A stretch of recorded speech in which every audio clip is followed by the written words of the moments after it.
আজি ঘোষণা কৰা হ'ব মেট্ৰিক পৰীক্ষাৰ ফলাফল। আজি 10 বজাৰ লগে লগে ঘোষণা কৰা হ'ব ফলাফল। ছাত্ৰ ছাত্ৰীৰ লগতে সাজু হওক অভিভাৱক। এইবাৰ সম্পূৰ্ণ নতুন পদ্ধতিৰে ঘোষণা কৰা হ'ব মেট্ৰিক পৰীক্ষাৰ ফলাফল। মুঠ 10টা ৱেবছাইটত প্ৰকাশ পাব ফলাফল।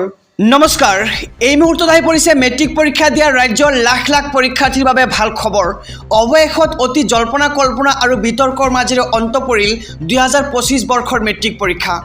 এতিয়া সকলোৱে কেৱল বাট চাই আছে ফলাফলৰ বাবে। সেৱাই কেতিয়া ঘোষণা কৰিব তোমালোকৰ পৰীক্ষাৰ ফলাফল? আজিৰ এই ভিডিঅ'খনৰ যোগেদি তোমালোকে সকলোখিনি জানিব পাৰিবা। গতিকে ভিডিঅ'খন স্কিপ নকৰি সম্পূৰ্ণকৈ চাই যোৱা। আজি ঘোষণা কৰা হ'ব নেকি মেট্ৰিক পৰীক্ষাৰ ফলাফল? এই বিষয়ে জানিবলৈ আমি কেইটামান গ্ৰাফিক চাম। কাইলৈ ঘোষণা কৰা হ'ব মেট্ৰিক পৰীক্ষাৰ ফলাফল। ফলাফল ঘোষণাৰ বাবে সম্পূৰ্ণৰূপে সাজু হৈছে ASSEB। কাইলৈ আগবেলা ফলাফল ঘোষণাৰ সম্ভাৱনা। শিক্ষা পৰিষদৰ জ্যেষ্ঠ বিষয়াই জনালে এই কথা। এই মুহূৰ্তৰ খবৰ জনাইছোঁ ৰাজ্যবাসীক, যিয়াতে কিন্তু সম্পূৰ্ণৰূপে দিয়া আছে যে আজি ঘোষণা কৰা হ'ব মেট্ৰিক পৰীক্ষাৰ ফলাফল। দিছপুৰৰ সেউজ সংকেত লৈ অপেক্ষা শিক্ষা পৰিষদৰ। কাইলৈ ঘোষণা কৰা হ'ব মেট্ৰিক পৰীক্ষাৰ ফলাফল আৰু ফলাফল ঘোষণাৰ বাবে সম্পূৰ্ণৰূপে সাজু হৈছে ASSEB। কাইলৈ অৰ্থাৎ আজি ঘোষণা কৰা হ'ব মেট্ৰিক পৰীক্ষাৰ ফলাফল। এনেদৰে কিন্তু নিউজ চেনেলসমূহত বাতৰি সম্প্ৰচাৰ কৰা হৈছে আৰু ফলাফল ঘোষণাৰ বাবে সম্পূৰ্ণৰূপে সাজু হৈছে ASSEB।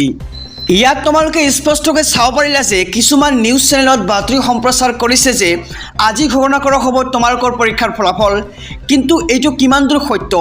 আজি সঁচাকৈয়ে ঘোষণা কৰা হ'ব নেকি মেট্ৰিক পৰীক্ষাৰ ফলাফল? এই বিষয়ে জানিবলৈ আমি এতিয়া ৰাজ্যৰ মুখ্যমন্ত্ৰী ডক্টৰ হিমন্ত বিশ্ব শৰ্মা ডাঙৰীয়াৰ টুইট চাম।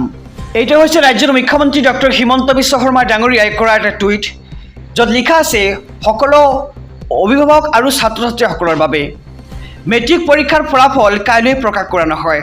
ফলাফল প্ৰস্তুত হোৱাৰ লগে লগেই ঘোষণা কৰা হ'ব। ইয়াতে কোৱা হৈছে যে যদিহে ফলাফল ঘোষণা কৰা হয় তেনেহ'লে কিন্তু জনাই দিয়া হ'ব। সকলো অভিভাৱক আৰু ছাত্ৰ ছাত্ৰীসকলৰ বাবে এইটো টুইট কৰিছে ৰাজ্যৰ মুখ্যমন্ত্ৰীগৰাকীয়ে। ইয়াতে কৈছে যে মেট্ৰিক পৰীক্ষাৰ ফলাফল কাইলৈ প্ৰকাশ কৰা নহয়, অৰ্থাৎ আজি কোনো ধৰণৰ ফলাফল প্ৰকাশ কৰা নহয়। ফলাফল প্ৰস্তুত হোৱাৰ লগে লগেই ঘোষণা কৰা হ'ব। মই তোমালোকৰ উদ্দেশ্যে কৈছোঁ যে যেতিয়া মেট্ৰিক পৰীক্ষাৰ ফলাফল ঘোষণা কৰা হ'ব তাৰ 2 বা 3 ঘণ্টা আগত কিন্তু মুখ্যমন্ত্ৰীগৰাকীয়ে হওক বা শিক্ষামন্ত্ৰীগৰাকীয়ে হওক টুইট কৰি জনাব যে আজি ঘোষণা কৰা হ'ব মেট্ৰিক পৰীক্ষাৰ ফলাফল। আজিলৈকে এদিন আগত মেট্ৰিক পৰীক্ষাৰ ফলাফল ঘোষণা কৰা হ'ব বুলি কোনো নিউজ চেনেলত বাতৰি সম্প্ৰচাৰ হোৱা নাই। গতিকে তোমালোকে চেনেলটো ছাবস্ক্ৰাইব কৰি ৰাখা। যেতিয়াই টুইট কৰিব মই তোমালোকক জনাই দিম আৰু তোমালোকৰ ফলাফলসমূহ তোমালোকে সহজে চাব পাৰিবা। ছাত্ৰ ছাত্ৰীসকল, তোমালোকৰ সুবিধাৰ্থে জনাইছোঁ যে 2024 বৰ্ষত এপ্ৰিল মাহৰ 20 তাৰিখে ঘোষণা কৰা হৈছিল মেট্ৰিক পৰীক্ষাৰ ফলাফল। ঠিক তেনেদৰে 2025 বৰ্ষতো এপ্ৰিল মাহতেই ঘোষণা কৰা হ'ব তোমালোকৰ মেট্ৰিক পৰীক্ষাৰ ফলাফল। ফলাফল ঘোষণা কৰাৰ পিছত সকলোৰে আগত কেনেকৈ চাবা নিজৰ ফলাফল সবিশেষ জনাইছোঁ। গতিকে যদিহে ভিডিঅ'খনত এতিয়ালৈকে এটা লাইক কৰা তেন্তে লাইক দি মোক পৰৱৰ্তী ভিডিঅ' বনাবলৈ উৎসাহ দি যোৱা। ছাত্ৰ ছাত্ৰীসকল, সকলোৰে আগত ফলাফল লাভ কৰিব বিচাৰিলে মই দিয়া এই 10টা ৱেবছাইট ফ'ল' কৰিবা।